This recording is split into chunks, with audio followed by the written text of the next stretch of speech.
Bonjour, je m'appelle Juliette Cerceau et je suis ravie de vous accueillir sur la boîte à outils des parents. La boîte à outils des parents, c'est le podcast dédié aux parents qui vous donne des outils concrets, applicables immédiatement et facilement pour vivre une parentalité plus épanouie. Aujourd'hui, pour le tout premier épisode, nous allons aborder le sujet de comment parler aux enfants.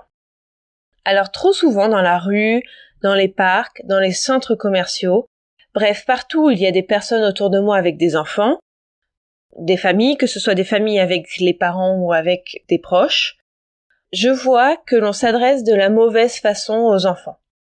On crie ou on élève la voix, on parle de façon grossière, on exige quelque chose de l'enfant sans lui expliquer. Bref, ce n'est pas efficace, parce que l'enfant n'écoute pas, n'obéit pas, ne comprend pas.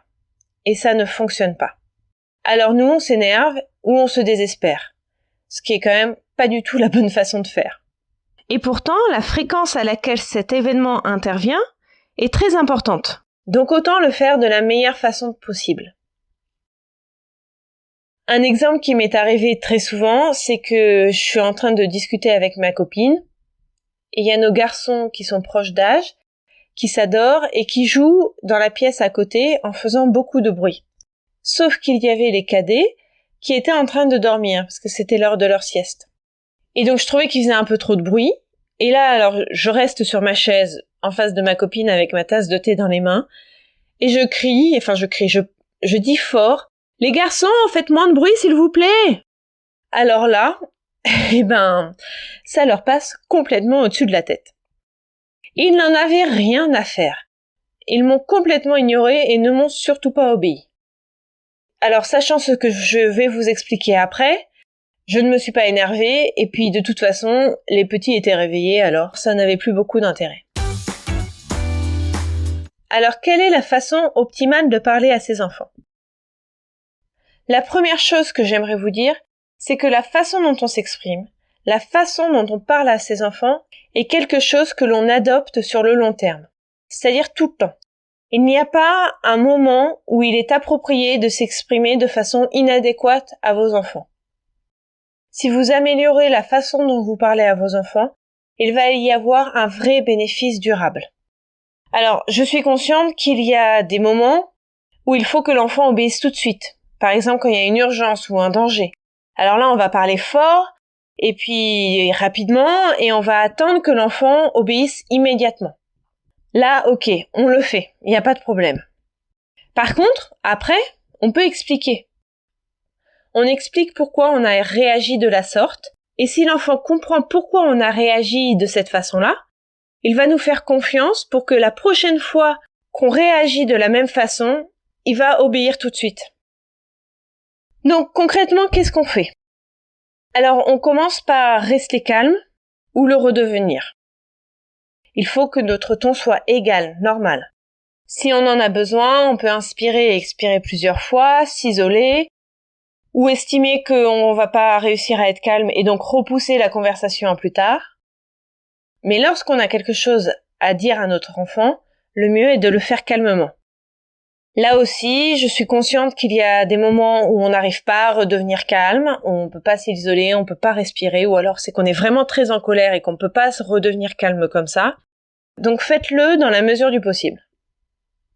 Ensuite, on se met à hauteur de l'enfant.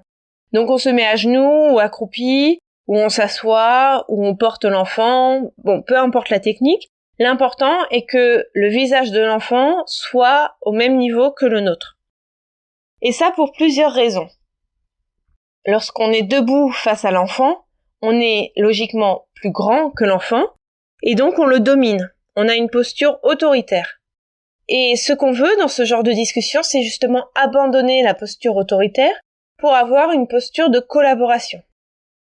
Ensuite, lorsqu'on est debout, notre voix porte moins jusqu'aux oreilles de nos enfants, et le regard est très important. Donc il faut que nos yeux soient en face des yeux de notre enfant.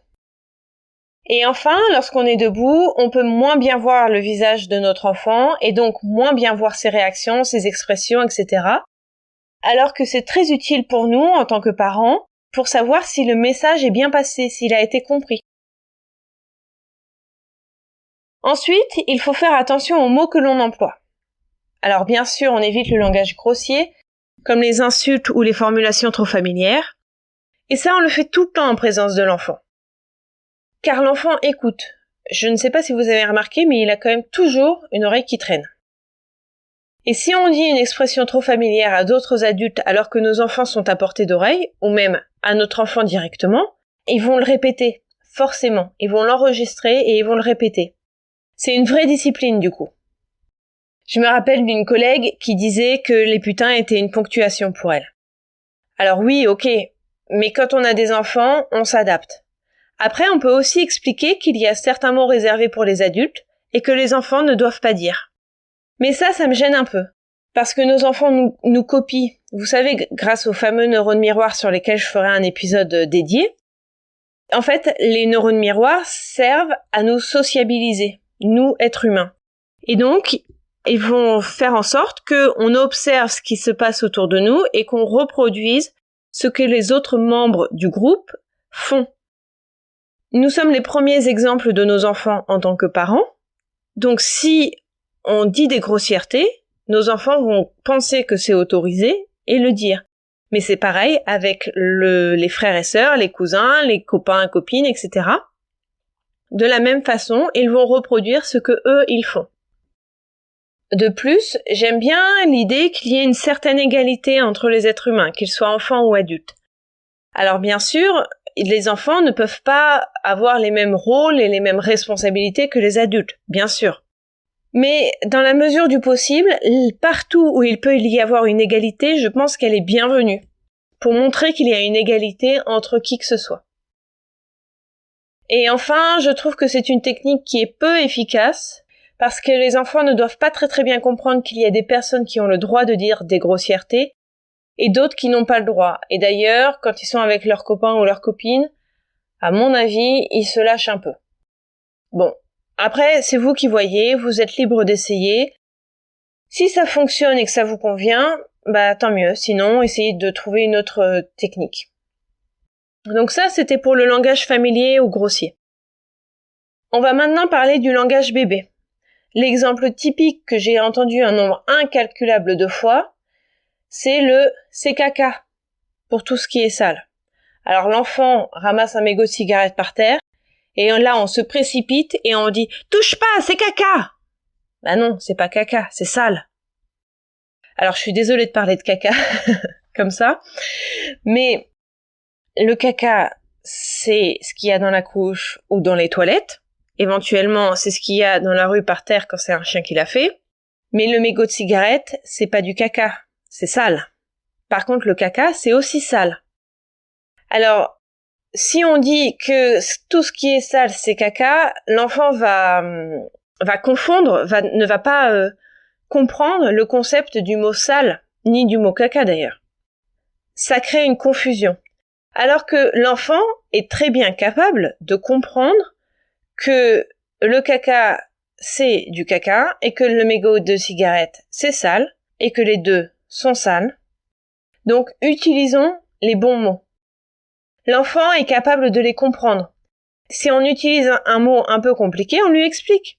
Ça va permettre de développer son langage et son vocabulaire, et l'enfant est tout à fait capable de comprendre dès tout petit. J'attire aussi votre attention sur ce que vous dites, sur les sujets que vous abordez en présence des enfants.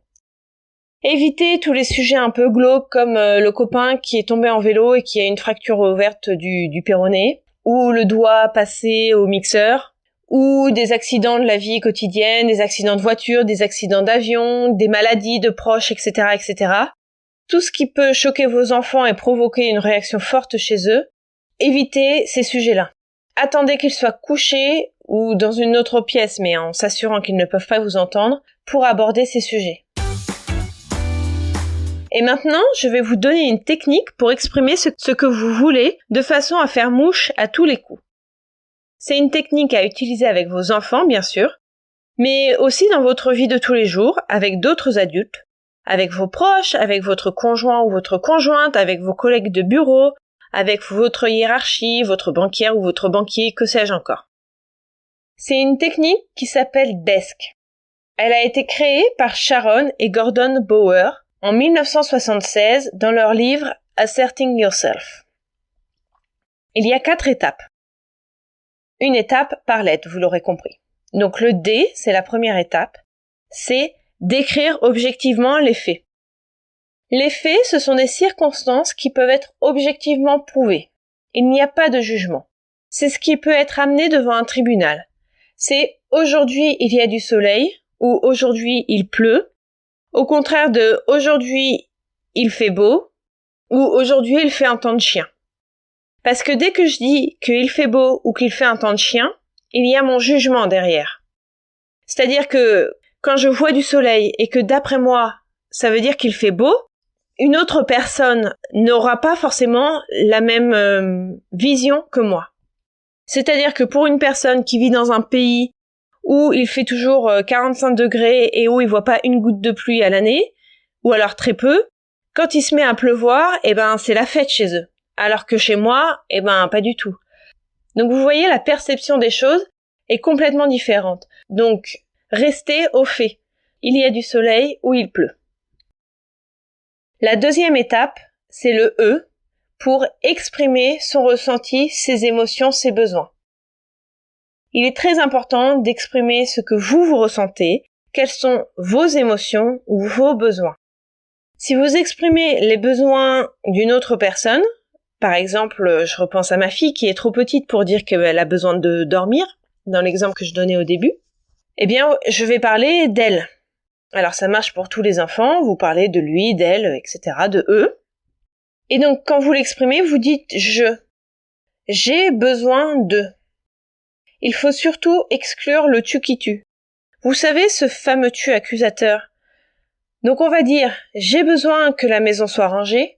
J'aime quand la maison est rangée, j'ai donc besoin que tu ranges tes chaussures. Au lieu de tu n'as pas rangé tes chaussures.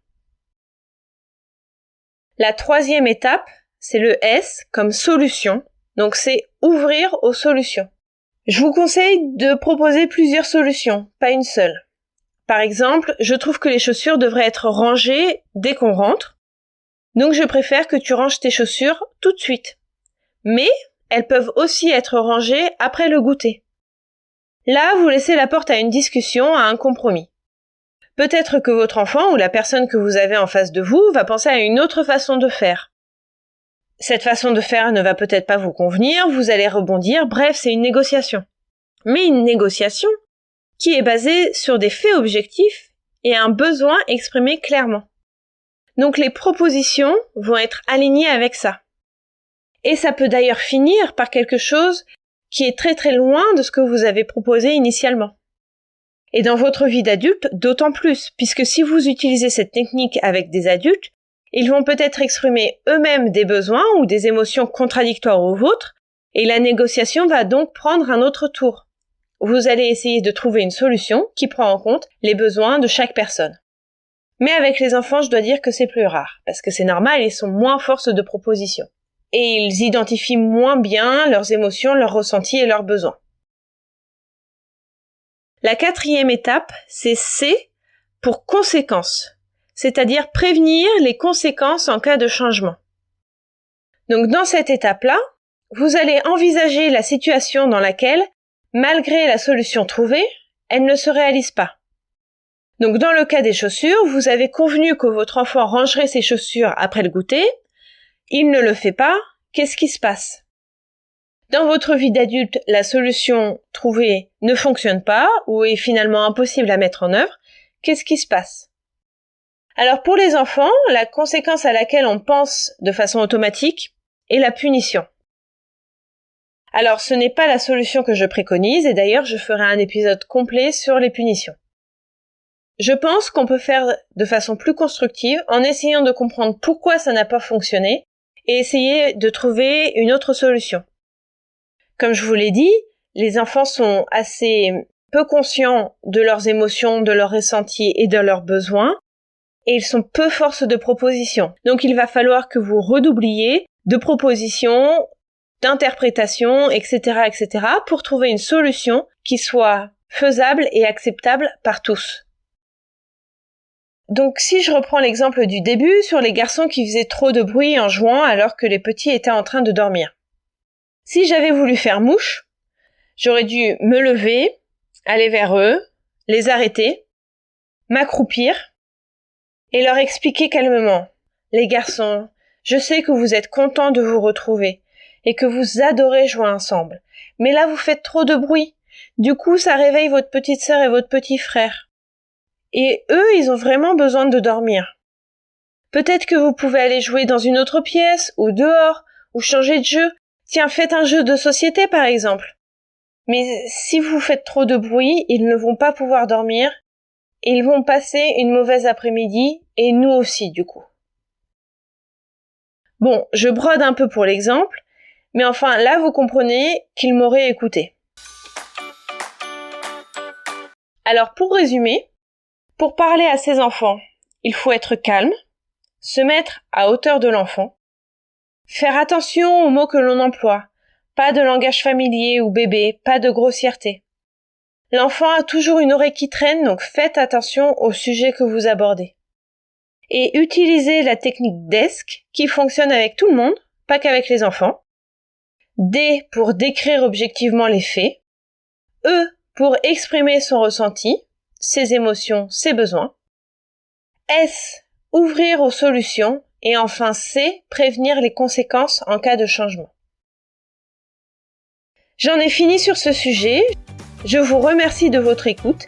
Si vous avez aimé cet épisode, n'hésitez pas à me le faire savoir en déposant un avis 5 étoiles sur la plateforme de podcast que vous utilisez. C'est le meilleur moyen de me soutenir et de permettre à d'autres auditeurs de retrouver ce podcast plus facilement. Vous retrouverez toutes les notions utiles sur le site internet BAO comme boîte à outils, donc baodesparents.com. Je vous invite à vous inscrire à la newsletter pour être notifié des nouveaux épisodes chaque semaine. Vous pouvez aussi me suivre sur Instagram sur le compte BAO des parents et j'ai aussi une page Facebook qui s'appelle La boîte à outils des parents. Enfin, sachez que si vous voulez progresser encore plus vite et de façon plus juste et efficace, je propose un accompagnement de coaching personnalisé, que ce soit du coaching de vie ou du coaching parental. Vous trouverez toutes les informations sur le site baodelesprit.com. Je vous invite également à vous inscrire à la newsletter de la boîte à outils de l'esprit pour recevoir chaque semaine des outils concrets pour votre esprit. À mardi prochain!